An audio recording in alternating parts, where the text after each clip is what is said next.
One does not become enlightened by imagining figures of light, but by making the darkness conscious. For years, the empath lives in the light of others, always giving, always forgiving, carrying the pain of friends, family, and strangers, while ignoring their own. On the surface, they appear strong, patient, kind, but deep inside, something stirs. Every time they say yes when they mean no, every time they swallow anger, every time they carry weight that isn't theirs to bear, the shadow grows heavier. Empaths are praised for their compassion, but compassion without boundaries is self-destruction, and this is what Jung warned us about. What you bury does not disappear. It waits, it grows, until one day the empath awakens. And here's the dangerous truth. When the empath stops protecting everyone else and finally protects himself, he transforms. Nietzsche called this the will to power, the force that pushes life to rise, to resist, to claim its strength. Carl Jung believed every human being carries two faces, the one we show the world and the one we hide in the shadows. The empath's outer face is kindness, forgiveness, endless patience. But behind this mask lies another truth, unspoken anger, unacknowledged resentment, a power denied. This is the shadow. Jung warned, until you make the unconscious conscious, it will direct your life and you will call it fate. For the empath, fate often looks like endless cycles of toxic relationships, exploitation, and exhaustion, not because they are weak, but because their buried shadow silently attracts the very people who will exploit it. Nietzsche saw this from another angle. He spoke of the will to power, the drive of life to assert itself. Those who do not assert themselves are consumed by the will of others. This is why Nietzsche condemned slave morality, the false virtue of those who suppress themselves, who obey, who make their suffering into an identity. The empath risks becoming its perfect victim. The awakening begins when Jung's shadow and Nietzsche's will to power collide, when the empath stops denying his darkness and begins to live with strength. The victim becomes whole, the giver becomes strong, the light embraces the dark, and from that union comes transformation. In the ancient Greek myth, Prometheus was a titan who defied the gods.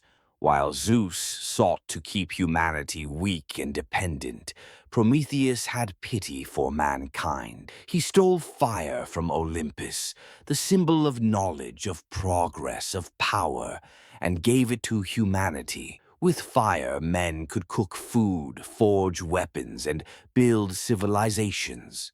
Prometheus gave humanity its first step toward greatness. But the gods do not forgive rebellion. For this act of compassion, Prometheus was condemned, chained to a desolate rock, exposed to the elements. Each day an eagle descended to tear out his liver. At night it grew back, and at dawn the torture began again. Not for a year, not for a lifetime, but for eternity. This is the fate of the empath, always giving their fire to others, always sacrificing their own strength. And what do they receive in return? Not gratitude, not respect, but exhaustion, exploitation, and chains of their own making. Like Prometheus, the empath believes their suffering is noble, that by burning themselves for others, they bring light into the world. But the myth warns us, even the noblest sacrifice can become a prison. Prometheus gave everything and became a slave to his own gift.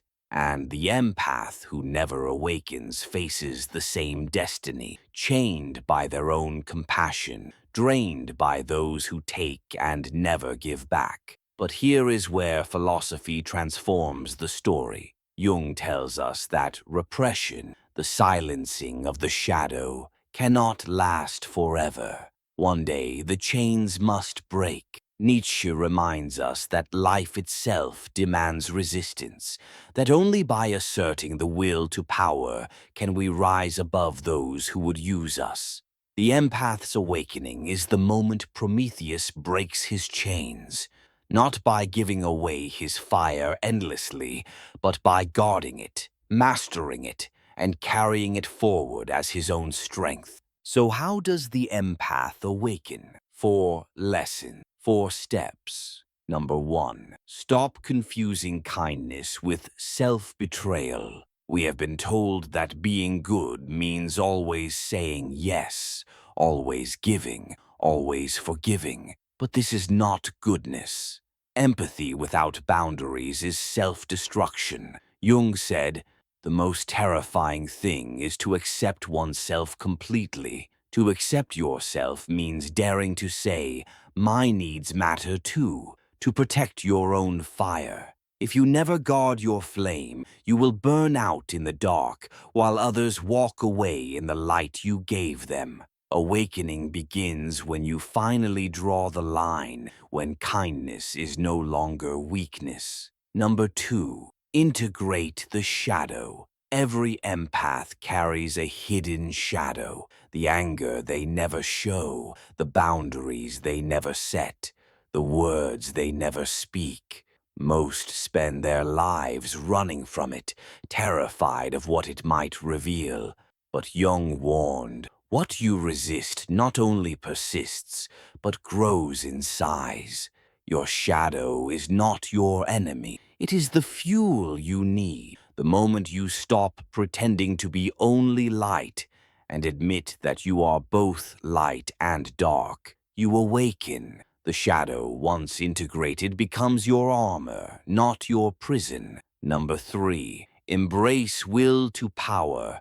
Life is not gentle. It is not safe. It is a battlefield of wills, and those who refuse to fight are ruled by those who do. He who has a why to live can bear almost any how, but to find your why, you must also embrace your will. The empath's awakening is the moment he stops apologizing for his existence, the moment he says, "I have a right to stand, to speak, to protect myself." Strength is not cruelty, it is survival. It is the only way to rise above those who would use you. Number 4, redefine empathy as strength. True empathy is not bleeding for everyone. It is not giving until you collapse. It is wisdom. It is choosing carefully who deserves your energy. Reverence for yourself is the highest form of empathy, because only then can you give without resentment. When the empath awakens, compassion is no longer self-destruction. It becomes strength, measured, boundary, wise. Now pause. Forget the world for a moment. Forget the noise. Look inward. How much of your life has been lived for others, while you starved yourself of truth? How many times did you silence your anger and call it patience? How many times did you say yes when every bone in your body screamed no? Jung said, "Until you make the unconscious conscious, it will direct your life and you will call it fate." So ask yourself, is it fate that you are exhausted, drained, unseen? What truth have you buried so deeply that it terrifies you to even whisper it? What rage do you carry that you've never allowed to surface? What boundaries have you broken within yourself just to keep the peace? This is the part of you that waits, the part you call selfish, the part you call dangerous. But Jung taught, the shadow is not evil. It is simply that which you have not yet brought into the light. Become who you are, but you cannot become who you are if you keep cutting away the parts of yourself that frighten others.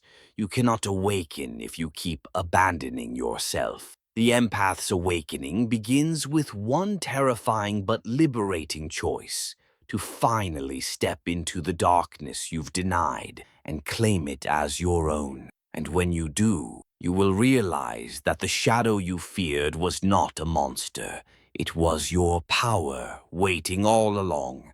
The empath's awakening is not about becoming cold. It is not about abandoning compassion. It is about finally becoming whole. Jung taught us that light is born by embracing darkness. Nietzsche challenged us to rise and claim our strength. Together, they reveal one truth. You cannot save others if you are still chained yourself. The world does not need more empaths who bleed themselves dry. It needs empaths who awaken, empaths who know their shadow, empaths who guard their flame, empaths who choose strength over sacrifice. This is your moment, your awakening. Imagine standing at the center of the world, where every path of human thought crosses. That is the axis mundi, the place where philosophy becomes a tool with which you can change yourself and the world.